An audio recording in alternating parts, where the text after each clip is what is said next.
ആലപ്പുഴയിൽ മുസ്ലിം ലീഗ് സംഘടിപ്പിക്കുന്ന സെമിനാറിൽ ജി സുധാകരൻ. മുസ്ലിം ലീഗ് ജില്ലാ കമ്മിറ്റി 13-ന് സംഘടിപ്പിക്കുന്ന സെമിനാറിലാണ് ജി സുധാകരൻ്റെ പേരുള്ളത്. CPM പ്രതിനിധിയായിട്ടായിരിക്കും ജി സുധാകരൻ പങ്കെടുക്കാമെന്ന് സുധാകരൻ അറിയിച്ചതായി ലീഗ് നേതാക്കൾ വ്യക്തമാക്കി. വിവരങ്ങളുമായി നിഷ ദിലീപ് ചേരുന്നു. നിഷ, ഇതിനു മുമ്പ് ചന്ദ്രിക ദിനപത്രത്തിൻ്റെ പ്രചാരണവുമായി ബന്ധപ്പെട്ട ഒരു പരിപാടിയിൽ ജി സുധാകരൻ പങ്കെടുക്കുമെന്നുള്ള വാർത്ത വലിയ വിവാദമായിരുന്നു. പിന്നീട് അദ്ദേഹം അത് നിഷേധിക്കുകയും അതിൻ്റെ സമയം മാറ്റിവെക്കുകയും ചെയ്തു. ഇപ്പോൾ മുസ്ലിം ലീഗിൻ്റെ സെമിനാറിൽ ജി സുധാകരൻ പങ്കെടുക്കുന്നു. 13-ാം തീയതിയാണ് പരിപാടി. അതിൻ്റെ നോട്ടീസും പുറത്തു വന്നിട്ടുണ്ട്. കൂടുതൽ വിവരങ്ങൾ നിഷ ദിലീപ്.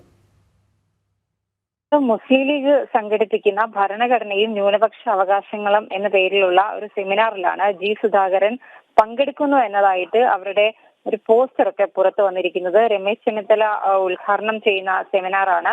അതിൽ CPM പ്രതിനിധിയായിട്ടാണ് ജി സുധാകരൻ പങ്കെടുക്കുന്നതെന്നാണ് അറിയുന്നത്. മുസ്ലിം ലീഗ് ജില്ലാ കമ്മിറ്റി ഈ മാസം 13-ന് സംഘടിപ്പിക്കുന്ന, അതായത് 2 ദിവസം കഴിഞ്ഞ് സംഘടിപ്പിക്കുന്ന സെമിനാറിലാണ് ജി സുധാകരന്റെ പേര് കൂടി ഉൾപ്പെടുത്തി ഒരു പോസ്റ്റർ പുറത്തു വന്നിരിക്കുന്നത്. മുൻ പ്രതിപക്ഷ നേതാവ് രമേശ് ചെന്നിത്തലയാണ് ഉദ്ഘാടനം ചെയ്യുന്നത്. പങ്കെടുക്കാമെന്ന് ജി സുധാകരൻ അറിയിച്ചതായാണ് ലീഗ് നേതാക്കൾ പറയുന്നത്.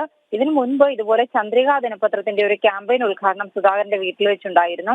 അന്ന് ഇവിടെ ഏരിയ സമ്മേളനം നടന്ന സമയത്ത് സുധാകരനെ ക്ഷണിക്കാത്തതുമായി ബന്ധപ്പെട്ട് ചില വിവാദങ്ങൾ ഉണ്ടായിരുന്നു. എന്നാൽ ചന്ദ്രിക ദിനപത്രത്തിന്റെ ക്യാമ്പയിൻ ഉദ്ഘാടനത്തിന് അന്ന് രാവിലെ ഇവിടുത്തെ നേതാക്കൾ ജി സുധാകരന്റെ വീട്ടിൽ എത്തിയപ്പോഴാണ് താൻ ഈ ചടങ്ങിൽ തൽക്കാലം പങ്കെടുക്കുന്നില്ല, ഒരു പുതിയ വിവാദത്തിനൊന്നും വഴിവെക്കാനില്ല എന്ന് പറഞ്ഞ് ആ ഒരു ക്യാമ്പയിൻ ഉദ്ഘാടന ചടങ്ങിൽ നിന്നും ജി സുധാകരൻ മാറിയത്. എന്തായാലും വീണ്ടും ഇപ്പോൾ മുസ്ലിം ലീഗിന്റെ ഒരു പരിപാടിയിൽ പങ്കെടുക്കുന്നത് സംബന്ധിച്ചാണ് ജി സുധാകരന്റെ പേരും ചിത്രവും അടക്കം ഉൾപ്പെടുത്തിക്കൊണ്ടുള്ള ഒരു പോസ്റ്റർ ഇപ്പോൾ പുറത്തു വന്നിട്ടുള്ളത്. വളരെ വ്യക്തമാണ്. മുൻമന്ത്രിയും CPM നേതാവുമായിട്ടുള്ള ജി സുധാകരൻ മുസ്ലിം ലീഗിന്റെ സെമിനാറിൽ ആലപ്പുഴയിൽ പങ്കെടുക്കുന്നു. ഇതിനെ സംബന്ധിച്ച നോട്ടീസും പുറത്തിറങ്ങി. അദ്ദേഹം പങ്കെടുക്കും എന്ന് തന്നെയാണ് മുസ്ലിം ലീഗ് നേതാക്കൾ അറിയിക്കുന്നത്. വിവരങ്ങൾ നൽകുകയായിരുന്നു ആലപ്പുഴയിൽ നിന്നും നിഷ ദിലീപ്.